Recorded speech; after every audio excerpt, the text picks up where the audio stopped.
what is your job at YouTube? Because I feel like they'd love to know that. Yeah, so I lead the discovery product team, and I go to a lot of meetings all day, but what I'm really doing is trying to help make YouTube products better for viewers. So I'm really focused on helping each viewer open up the YouTube app and find a video that they're just going to love watching and make them want to keep coming back to YouTube. The way I do that is I work with a bunch of product designers to figure out how can we make the interface more fun to use, make it easier to find videos, work with a lot of machine learning engineers who are working on pretty high tech. These people have PhDs that are in machine learning that can process data. And but ultimately, it comes down to recommending the right video to the right viewer. Which is perfect, because let's start with the fun one. How does the recommendation algorithm work? All right. Well, here, everyone get comfortable. It's probably going to be a long answer. The secret is there's actually a bunch of monkeys in this room. Yeah. Is that why a monkey pops up when it says the 401? Yeah, that's the working monkeys whenever there's an error. Yeah. They've been notified. All right, unacceptable answer. Tell us. All right, so there's a lot of complexity behind the algorithm, and but to try to break it down for everyone, there's kind of two key parts that we focus on. One of them being personalization, and that's really about what do we understand about each viewer, and then the other part is performance, and what are we learning about how a particular video is performing more generally as opposed to an individual person. The first thing that a lot of creators kind of get wrong is they think about, okay, I'm going to upload a video to YouTube, and then YouTube's going to look at my video, and it's going to send it out. While that does happen for notifications, when you're talking about the recommendations on the homepage or on the, when you're looking at up next while you're watching a video, those recommendations get calculated in real time when somebody opens up the app and hits one of those pages. We got to figure out what is the best video to show this person in less than a second. And so the first thing we do is we start with personalization, which is what do we know about this viewer? We know, okay, well, most viewers on YouTube, it's not their first time, so they have some history of videos they watched before and channels they've watched before. And so the first thing we're going to do is lean into that and say, okay, well, we know this person's watched MrBeast Gaming, and so let's see if MrBeast Gaming has any new videos. Okay.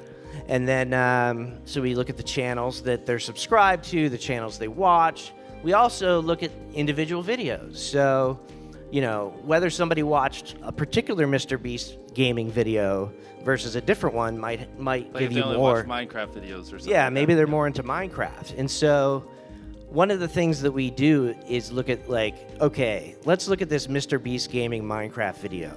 What were all the other videos that were watched by everyone who watched that video? Mm-hmm. And so for each video, we could kind of come up with a ranked list of the best other videos that audiences tend to watch.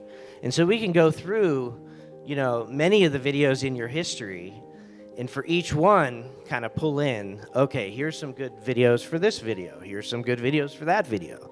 And we get hundreds of, maybe thousands of examples of videos that we think this user might like.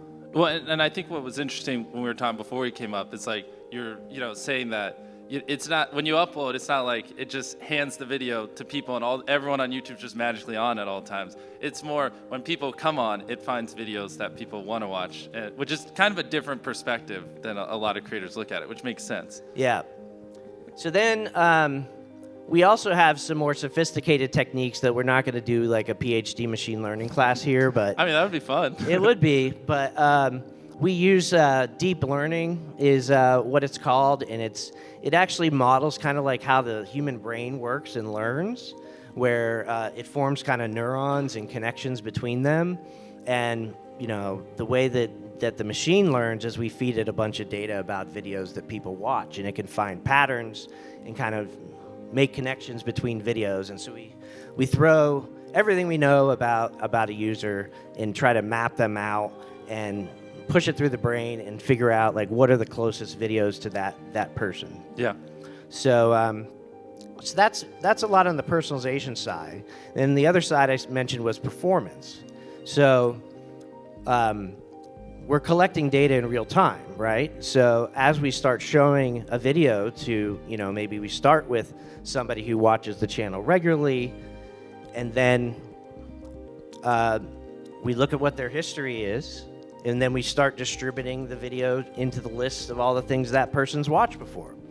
And we look at like, well, how did similar people react? How did people who like Minecraft, who watch MrBeast gaming, how did they react when we showed it to them? Did they click on it?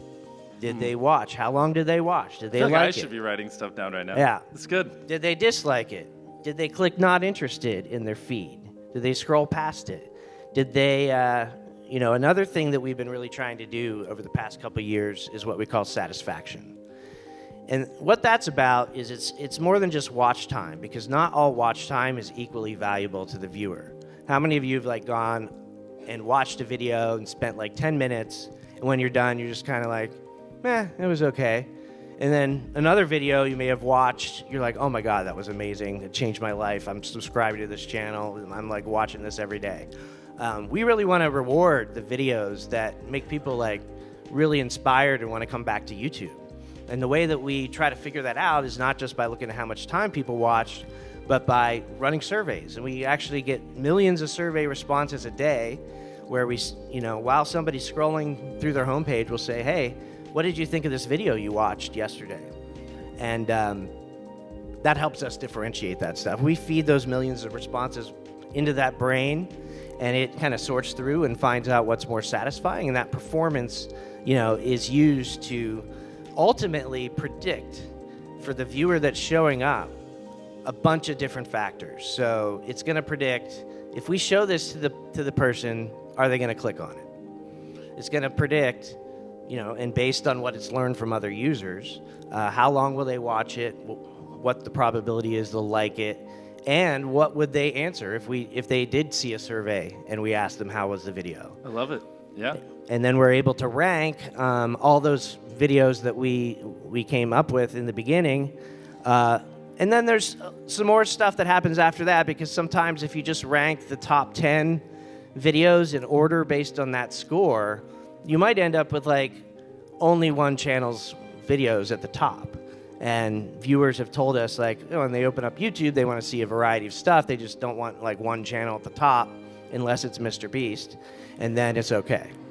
So yeah, we have some more stuff in there to diversify the results. But ultimately, all this stuff is trying to do is figure out what's the video you're going to be most interested in watching and that you're going to love, and it's going to make you want to come back to YouTube. So one of the things we're trying to figure out more of is like, not only can we predict what you're going to do with this video, but what are you going to do, tomorrow on YouTube? Now, how is this video going to make you, fall more in love with YouTube because it's a great video? And so, yeah, I love it. I feel like we should give him a round of applause for that, honestly. That was good. I honestly don't know how it gets much more valuable than that.